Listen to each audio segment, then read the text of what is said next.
प्रधानमंत्री नरेंद्र मोदी आज सऊदी अरब की ऐतिहासिक 2 दिवसीय आधिकारिक यात्रा पर रवाना हो गए हैं। ये पीएम मोदी की खाड़ी देश की तीसरी यात्रा होगी।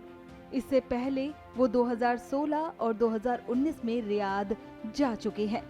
ये दौरा भारत और सऊदी अरब के बीच गहराते रणनीतिक संबंधों को दर्शा रहा है। बता दें कि ये यात्रा सितंबर 2023 में नई दिल्ली में हुए G20 शिखर सम्मेलन के दौरान क्राउन प्रिंस मोहम्मद बिन सलमान की भारत यात्रा और भारत सऊदी रणनीतिक साझेदारी परिषद की पहली बैठक के बाद हो रही है। इस दौरे में क्या कुछ खास होने वाला है, सुनिए।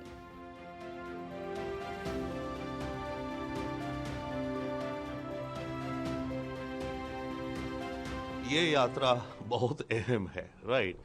सऊदी बहुत अहम प्लेयर हो गया दुनिया की मार्केट में आज की तारीख में, जियोपॉलिटिक्स में, राइट।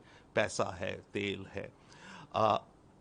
ये जो विजिट है इसमें यस डिफेंस का कुछ होगा और भी कुछ चीज़ें होंगी, और मेरे विचार से 2 बड़ी चीज़ें हैं, या एक आप कहिए जो भारत लॉन्ग टर्म इंटरेस्ट में देख रहा है। हम ये देख रहे हैं जो India middle east Europe corridor है उसका जो बनने का है, जिसमें कि भारत से लेकर अरब एमिरेट तक समुद्र से, फिर अरब एमिरेट से रेल द्वारा लिंक होते होते सऊदी अरब जॉर्डन तक से जाकर के इजराइल तक, फिर इजराइल से समुद्री रूप से जाकर के ग्रीस या इटली यूरोप, जिसके चलते हमारी जो शिपमेंट का टाइम है करीब 30% कम हो जाएगा और ट्रांसपोर्ट कॉस्ट भी 30% कम हो जाएगी, जो हम एक्सपोर्ट करेंगे या इंपोर्ट करेंगे, वो जब भी वो तैयार होगा। और इस कॉरिडोर में इलेक्ट्रिसिटी शेयरिंग ग्रिड होंगे, पाइपलाइंस होंगी इत्यादि। अब इस कॉरिडोर की अहमियत यह है, ट्रंप ने गाजा को रीडेवलपमेंट का कहा है, ओके, और गाजा का होपफुली कभी ना कभी रीडेवलपमेंट होगा, जो कि शायद सऊदी अरब के पैसों से होगा और यूएई के पैसों से होगा, वर्ल्ड बैंक के पैसों से होगा।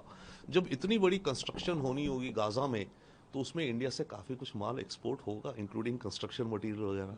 तो हमें एक बड़ी अच्छी कनेक्टिविटी मिल जाएगी डायरेक्ट अप टिल इजराइल अपना माल एक्सपोर्ट करने की। 1 सेकेंडली, सऊदी अरेबिया एक पूरी नई सिटी बना रहा है, नियोम सिटी, जो कि $500 बिलियन जिसका प्रोजेक्ट कॉस्ट है, उसकी कंस्ट्रक्शन चालू हो चुकी है अभी, पर उसमें भी बहुत और काम होना है, कंस्ट्रक्शन, इंजीनियरिंग इत्यादि। तो अगर ये कॉरिडोर हमारा बन जाएगा जिसमें हम आराम से और इजीली सस्ते में ट्रांसपोर्ट कर पाएंगे, और उनको भी फायदा होगा क्योंकि उनको सस्ते में माल मिल जाएगा, उनको ट्रांसपोर्टेशन कॉस्ट कम होगी। तो नियोम सिटी की कंस्ट्रक्शन में, जो कि सऊदी अरेबिया का पेट प्रोजेक्ट है क्राउन प्रिंस का, और इधर गाजा की डेवलपमेंट जो कि पेट प्रोजेक्ट है ट्रंप का, तो ये जो इंडिया मिडल ईस्ट कॉरिडोर है, ये इन 2 चीज़ों में बहुत अच्छे से प्लग इन होता है। इधर सऊदी को भारत से क्या चाहिए? सऊदी को अपना तेल और बेचना है भारत को। दुनिया भर में तेल की कीमतें गिर रही हैं, चाइना की इकोनॉमी स्लो डाउन हो रही है, रिसेशन हो रहा है, तो चाइना की तेल की डिमांड कम होगी। तो सऊदी अरब ये चाहेगा कि इंडिया के साथ कुछ लॉन्ग टर्म के कुछ और तेल के कॉन्ट्रैक्ट्स किए जाएं। कुछ और चीज़ें भी हैं जो सऊदी इंडिया से चाहता है और इंडिया सऊदी से चाहता है, इंक्लूडिंग हम एक ग्रीन हाइड्रोजन का प्रोजेक्ट बनाएंगे इन सऊदी अरेबिया। तो बड़ी cutting edge, new age partnerships निकल के आएंगी पैसे के साथ भारत और सऊदी रिश्तों में। ये दौरा मेरे विचार में अत्यंत महत्वपूर्ण है। सऊदी अरेबिया भारत का 5वां सबसे बड़ा व्यापार साझेदार है और इसकी तेल की सप्लाई भारत को आमतौर पर पहले या दूसरे या तीसरे नंबर पर रहती है। फिलहाल ये देश हमारे लिए महत्वपूर्ण है क्योंकि वहाँ पर 29 लाख के आसपास भारतीय रहते हैं और काम करते हैं, और उनकी रेमिटेंसेस से भारत में उससे कई गुना लोगों का भला होता है।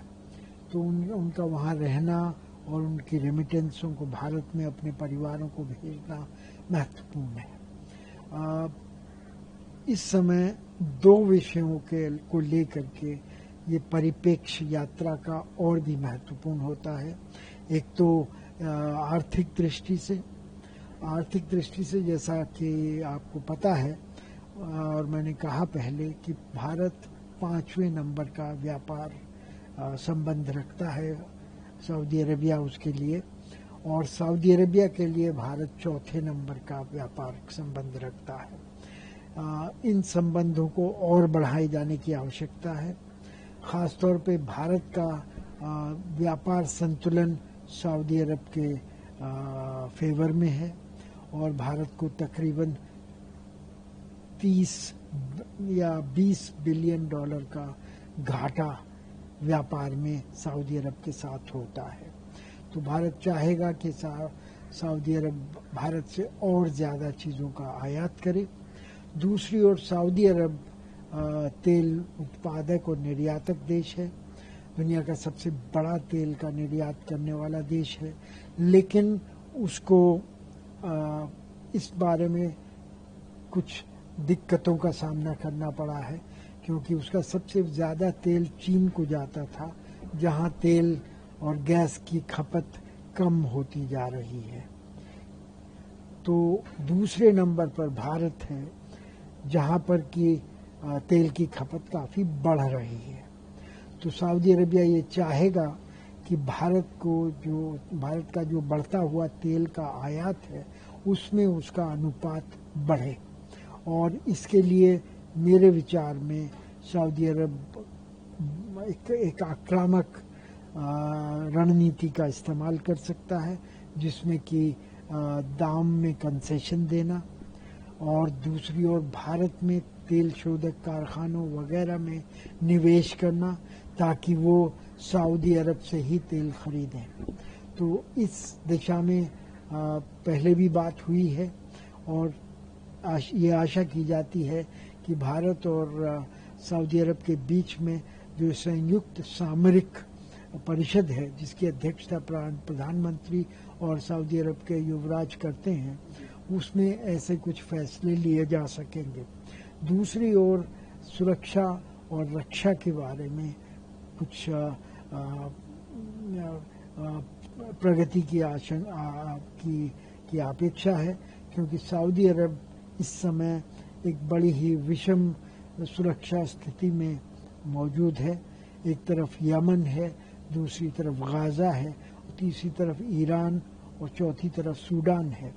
इन सब जगह पर आग के युद्ध के शोले भड़क रहे हैं और सऊदी अरब ये चाहता है कि उसकी सुरक्षा, उसकी सामाजिक और आर्थिक व्यवस्था को इन सब घटनाओं से बच के रखना है, और इसके लिए वो उन सब देशों को के साथ संबंध बढ़ाना चाहता है रक्षा और सुरक्षा के क्षेत्र में, जो कि योगदान करके सऊदी अरब की सुरक्षा और रक्षा को मजबूत कर सकते हैं।